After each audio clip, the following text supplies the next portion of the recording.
Kobus Podcast, komunikasi buka suara. Dari sini kamu buka suara. Perkenalkan, saya Rosalinda Aso, sahabat podcast kamu.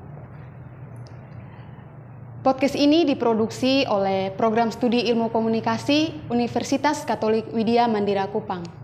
Podcast ini menjadi sarana belajar, praktik komunikasi, dan tempat kreativitas mahasiswa dan mahasiswi ilmu komunikasi.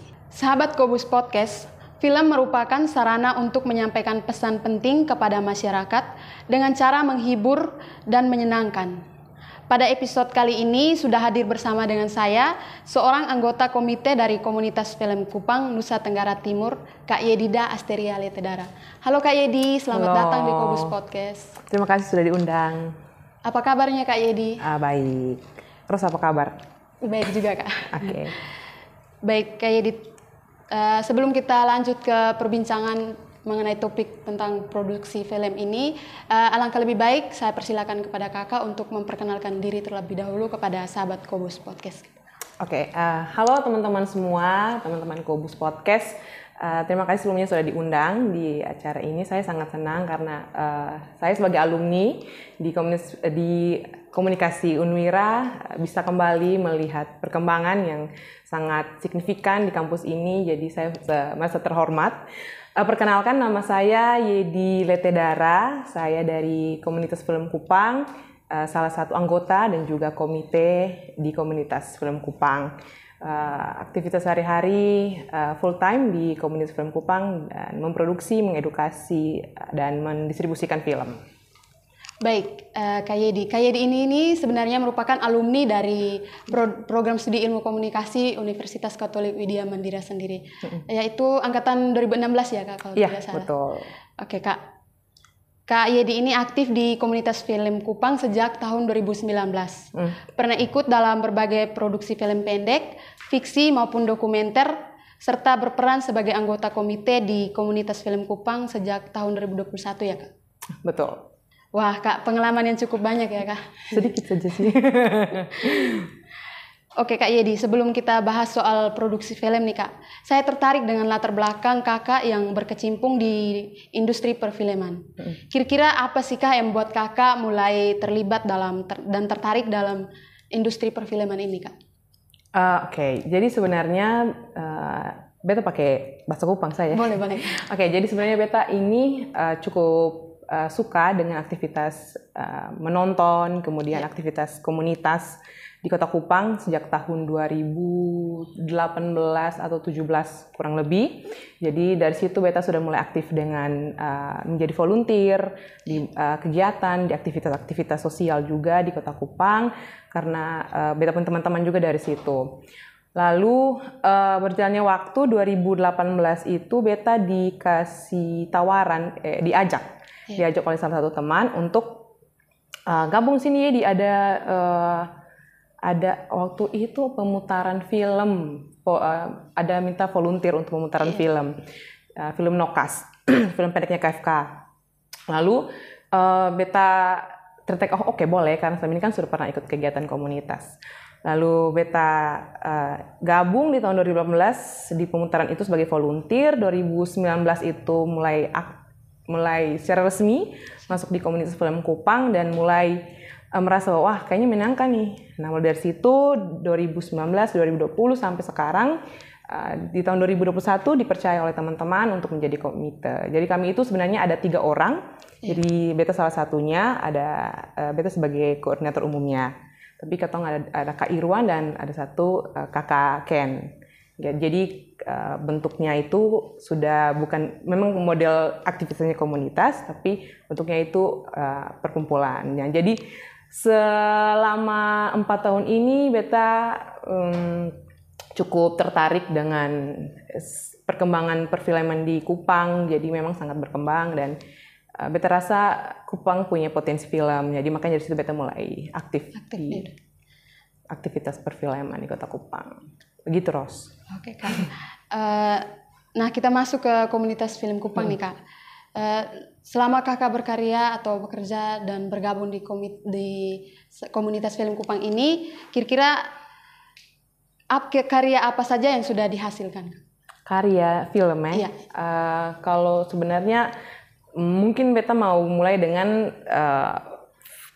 ada satu, kalau yang beta produseri waktu itu di tahun 2020 itu filmnya judulnya Oil Olive. Oh iya. Ya. Kalau film-film KFK sudah ada dari tahun 2016 kalau tidak salah, kan KFK kurang lebih sudah hampir 11 tahun dari 2012, jadi sudah aktif memproduksi film juga dari tahun itu. Nah di tahun kurang lebih kalau beta terlibat langsung itu ada film Oil Olive, terus ada satu film dokumenter yang sementara digarap. Terus kalau kurang lebih filmnya KFK itu ada 9, 10, 9 berapa ya, beta lupa, kurang lebih 9. Ada film-film yang sudah diproduksi oleh KFK. Kalau beta terlibat langsung ada 2 film sebagai produser. Ya, jadi ya itu kurang lebih film yang sudah. Wah Kak, sungguh karya yang sungguh luar biasa ya Kak. Itu biasa saja sih. Oke Kak Yedi, di balik karya yang sudah dihasilkan nih, pasti ada lah cerita yang mungkin atau kejadian yang terjadi ketika proses pembuatan karya tersebut. Mungkin Kakak bisa ceritakan sedikit kepada sahabat podcast. Oke, sebenarnya untuk pengalaman ya. Pengalaman yang paling seru adalah kan selama waktu beta masuk 2019 itu memang tidak langsung turun langsung ke lapangan untuk produksi, tapi ada prosesnya. Jadi ketong akan ada proses pertama adalah ketong menonton sebanyak mungkin film dulu. Jadi itu juga bagian dari aktivitas perfilman sebenarnya, ketong menonton, ketong sebagai penonton gitu. Jadi itu dimulai dengan ketong menonton film sebanyak mungkin, dokumenter fiksi di tahun 2019, hampir beberapa bulan, kemudian barulah di tahun 2020 KFK mendapat kesempatan untuk memproduksi film yang beta juga produseri. Jadi itu ceritanya tidak pada saat produksi saja, tapi ada proses panjang yang dilewati dari penulisan skrip, pencarian ide dan lain sebagainya di sebelum produksi baru pasca produksi. Gitu. Jadi kurang lebih kalau proses produksi film kan sebenarnya paling umum itu ada 3. Preproduksi, sebelum produksi, produksi dan pasca produksi. Jadi 3 tahapan itu yang di dalamnya memang sangat kalau film kan kami produksi film pendek. Jadi prosesnya itu lebih sederhana dibandingkan film panjang kayak gitu. Jadi banyak sih hal-hal yang menyenangkan, hal-hal sedih juga, ada banyak tantangan di lapangan sih. Kalau teman-teman sudah pernah memproduksi film juga pasti tahu. Oke, Kak. Ini kan dimulai dari menonton film, menonton sebanyak mungkin film, dan akhirnya sekarang sudah memproduksi film sendiri. Nah, tadi Kakak sempat jelaskan bahwa ada hambatan-hambatan yang mungkin mengganggu di saat Kakak memproduksi film. Kira-kira hambatan apa saja sih Kakak? Uang. Dana, konde. Jadi sebenarnya hambatan ini sebenarnya kalau bikin film nih, kalau misalnya kita punya HP pun sudah bisa bikin film kayak gitu. Jadi sebenarnya hambatannya sudah semakin berkembangnya teknologi semakin menurun kalau misalnya dalam konteks alat ya. Tapi kalau misalnya mau tantangan nih, ya yang pertama ya walaupun kita ngebuat pakai HP, tapi pasti ada pendanaan, kita mesti makan atau ada lain sebagainya di lapangan yang memang tidak terduga kayak gitu. Sebenarnya tantangan yang menurut beta besar juga adalah ada atau tidaknya ide kayak gitu. Kalau misalnya ketong punya semangat bikin film tapi idenya tidak ada, kan ketong buat apa kayak gitu. Jadi menurut beta paling pertama adalah dari sumber daya manusia juga. Sumber daya manusianya, terus berikutnya adalah kemampuan mereka untuk memproduksi dan penguasaan alat juga kayak gitu. Jadi sebenarnya sebelum bikin film sebaiknya selain menonton juga harus perkuat dia punya teman-teman yang ingin bikin film tuh harus belajar tentang teknik bagaimana mengoperasikan kamera, terus lighting, penulisan skrip dan lain sebagainya. Jadi sebenarnya pembuatan film ini sangat kompleks gitu. Jadi kalau misalnya omongin tantangan sangat banyak. Tidak hanya berhenti pada satu bidang, tapi sangat luas kayak gitu. Makanya bikin film, Ros. Oke, Kak. Sebagai pelaku yang aktif dalam produksi film nih Kak, yang awalnya sebagai penonton, yang terus-terus menonton, dan sekarang sebagai produser juga sutradara. Hal apa sih Kak yang paling menentang dalam memproduksi film? Sebenarnya beta bukan sutradara. Beta bukan sutradara. Beta waktu itu sempat jadi, habis hampir lupa satu film. Jadi tahun 2000 berapa ya? 2020 kalau tidak salah itu KFK memproduksi 4 film dokumenter pendek menggunakan HP bersama dengan teman-teman migran di Kota Kupang. Kayak gitu. Jadi kita produksi 4 film menghasilkan 4 dokumenter tentang 4 dokumenter pendek. Jadi kalau misalnya dalam konteks produksi itu tantangannya adalah bahasa. Jadi kan teman-teman migran ini, teman-teman refugee ini, mereka tidak bisa bahasa Indonesia. Masih bisa tapi kayak sepotong-sepotong. Jadi kalau kita menjelaskan, do you want this? No, kayak gitu, kayak apa, capek gitu. Jadi memang kalau dalam konteks produksi dengan teman-teman yang kendala bahasanya cukup besar, ini katong cukup kewalahan, tapi akhirnya bisa juga hasilkan film pendek kayak gitu. Beta sempat jadi, sebenarnya bukan sutradara tadi ya, balik lagi. Beta jadi asisten sutradara di salah satu film pendek itu, di 4, judulnya Penyintas. Jadi waktu itu ya tugas sebagai asisten sutradara itu ya mengatur jadwal dan lain sebagainya. Memang tantangan yang ya seperti tadi Beta sudah bilang bahwa banyak sekali ya, kompleks sekali kalau tergantung konteksnya seperti apa, konteks produksinya dan skema produksinya juga berbeda-beda, pasti tantangannya juga berbeda gitu. Oke Kak, dari karya yang sudah Kak Yedi hasilkan nih, saya tertarik dengan karya film Kakak yang saya kemarin sempat baca juga, itu yang berjudul Heli Onji ya Kak. Heli Onis Kak, maaf. Tentang petani madu hutan ya. Ya mungkin bisa Kakak jelaskan awal ketertarikan Kakak ingin menjadikan ini sebagai film. Jadi ini sebenarnya Beta jadi produser. Jadi ada satu kakak di komunitas namanya Kak James. Beliau juga apa ya disebutnya? Dia kameramen. Dia juga sutradara, sebenarnya kurang lebih begitu. Dia sutradara film, dia suka film dokumenter dan menyutradarai juga ada film-film dokumenter pendek di beberapa tahun lalu. Terus jadi Heli Onis ini adalah dari bahasa Amfoang. Amfoang. Jadi itu tentang petani madu dan bagaimana hutan, terus bagaimana warisan pengetahuan tentang petani madu ini diturunkan kepada anak laki-laki. Jadi kenapa ketong tertarik? Karena ketong rasa belum pernah didokumentasikan pertama. Mungkin sudah pernah ada tapi bukan dengan orang lokal. Nah, Kak James ini adalah orang lokal. Dia anak asli sana, jadi dia kayak rasa, oh ini jadi dokumentasi budaya yang penting kayak gitu. Jadi ngobrol-ngobrol di KFK, akhirnya Beta diajak untuk memproduseri, terus berjalan di tahun 2021, tapi 2022 sempat terhenti dulu, dan sekarang sementara digarap lagi, kayak gitu. Jadi, ketemu tertarik karena itu sih, karena pertama belum didokumentasikan, kemudian ceritanya cukup menarik, dan masih sedikit cerita tentang petani madu, kita menikmati madunya, tapi kita tidak tahu bagaimana prosesnya seperti apa. Nah, itu ingin kita tampilkan. Dan film ini sudah salah satu terpilih di Akatara, salah satu pitching forum internasional di Indonesia. Jadi ya semoga kami bisa melanjutkan supaya teman-teman juga bisa nonton kayak gitu.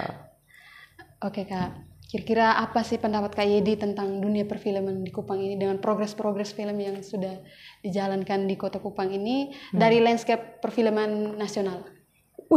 Landscape perfilman nasional berat sekali. Oke, jadi sebenarnya perfilman di NTT sekarang kalau kan tahun lalu KFK sempat 2 tahun terakhir KFK membuat satu apa ya namanya mini festival di tahun 2021 itu namanya Parade Film NTT. Lalu di tahun 2022 kami ada Filbamora Film Festival. Itu festival film skala nasional yang dibuat di Nusa Tenggara Timur. Jadi dari situ kami mengukur lah film-film di Nusa Tenggara Timur, di Kota Kupang seperti apa. Dan ternyata banyak teman-teman yang memproduksi film juga di Kupang, di NTT, baik mahasiswa maupun individu swasta dan lain sebagainya. Jadi sebenarnya kalau melihat perfilman di Nusa Tenggara Timur 5 tahun terakhir sangat berkembang ya. Apalagi sekarang sudah banyak Instagram sudah ada, TikTok, bahkan bisa bikin film pendek di Instagram, di YouTube kayak gitu. Jadi banyak teman-teman yang aktif memproduksi konten maupun film ya, konten video maupun film. Jadi beta rasa akan sangat berkembang di tahun-tahun ke depan maupun sekarang kayak gitu. Jadi beta masih menunggu juga sih film-film dari teman-teman Jikom Unwira supaya bisa semakin supaya bisa distribusi juga ke festival-festival kayak gitu. Jadi orang lebih banyak menonton kayak gitu. Jadi sekarang juga banyak perlombaan film di Kota Kupang, banyak dinas terkait, dinas pariwisata misalnya atau dinas pendidikan atau dari mana begitu yang mereka juga merasa bahwa film itu penting. Kayak tadi bilang Ros di awal bahwa film punya peran penting juga untuk menyampaikan pesan ya. Jadi sekarang sudah makin banyak orang yang memproduksi, hanya tinggal bagaimana kualitasnya ditingkatkan lagi kayak gitu. Jadi anak-anak muda Kota Kupang, ayolah bikin film lebih banyak supaya semakin beragam film di Kota Kupang. Gitu. Oke Kak Yedi, dari tadi kan Kakak sudah menjelaskan bahwa 5 tahun terakhir ini atau berapa tahun terakhir ini kan Kota Kupang atau umumnya Nusa Tenggara Timur ini sudah banyak menghasilkan film-film dan berkembang di dunia perfilman juga. Nah, kira-kira apa yang menjadi kelemahan dari dunia perfilman NTT sehingga belum bisa bersaing secara luas lagi? Wah, mereka sudah bersaing. Soalnya film NTT ini sudah bersaing di nasional sih. Beta rasa banyak film. Contohnya satu film Nokas dari Komunitas Film Kupang itu sudah keliling ke festival-festival internasional. Kayak gitu. Jadi banyak juga film-film teman-teman yang dari Kupang juga ada beberapa didistribusikan ke platform online nasional. Salah satu juga Umade Rafa, teman-teman bisa cek di Vision Plus. Itu juga sudah jadi omong tentang kelemahan nih sebenarnya. Kalau harus bisa spesifik kayak apa dulu kelemahannya dalam bidang apa? Apakah sumber daya manusia atau peralatan atau apa kayak gitu. Jadi menurut beta sekarang kalau mau bersaing nih kita tuh bisa bersaing sih.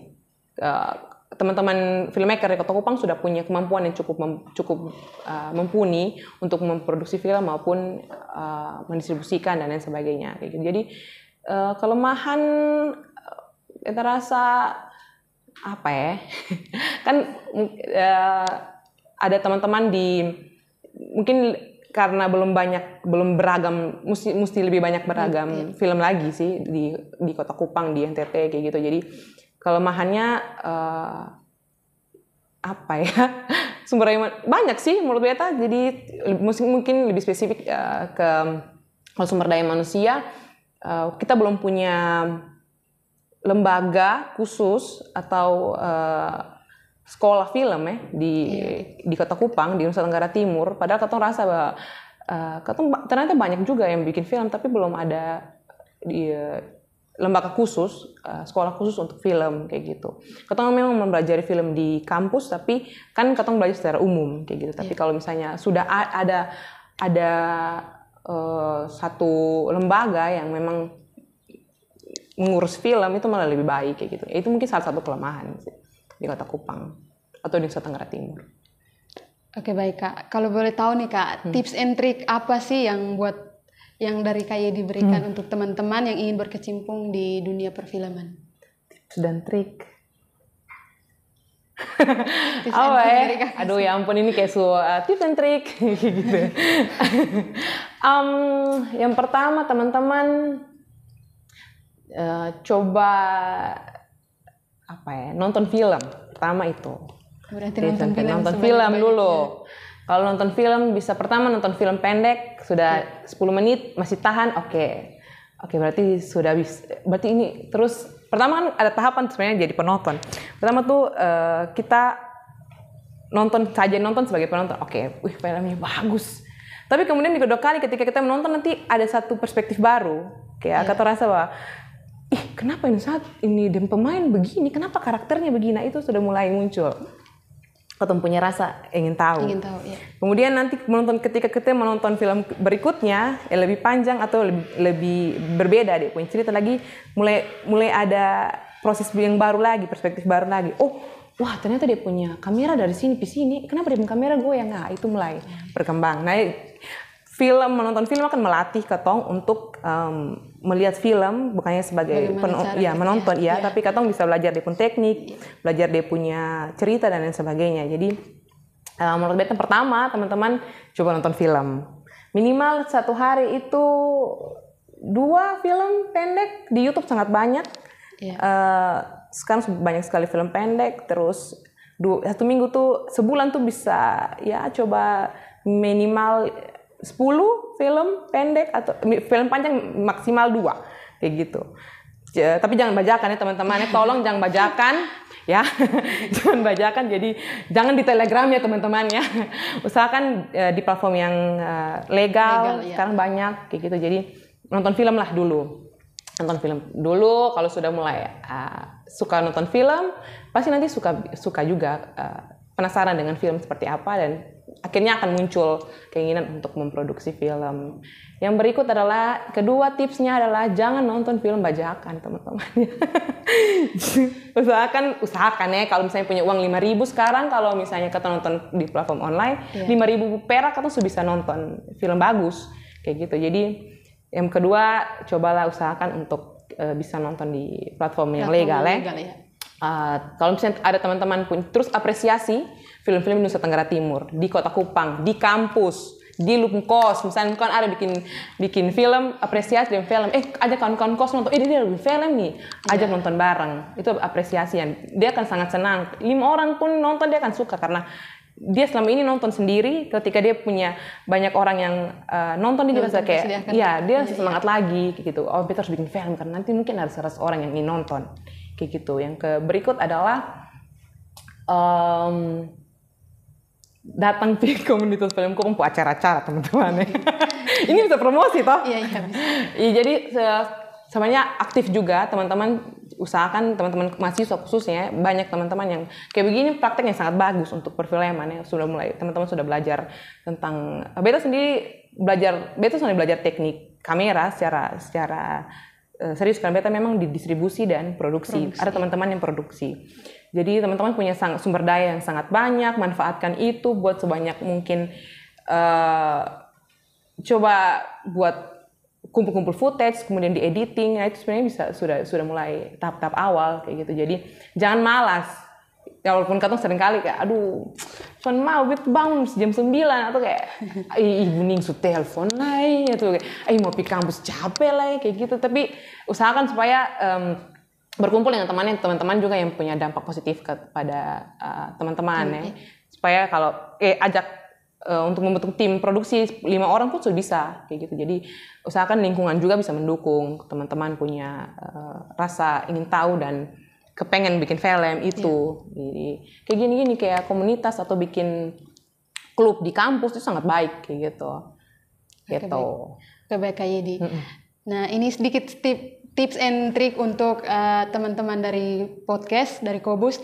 Jadi teman-teman yang ingin berkecimpung di dalam dunia perfilman, awalnya itu tuh teman-teman bisa nonton sebanyak-banyak mungkin, lalu mencoba untuk kembangkan karya yang ada dalam diri, lalu upayakan untuk nonton film tersebut, nonton film lewat platform-platform yang legal ya teman-teman ya. Karena itu juga tidak membutuhkan biaya yang mahal.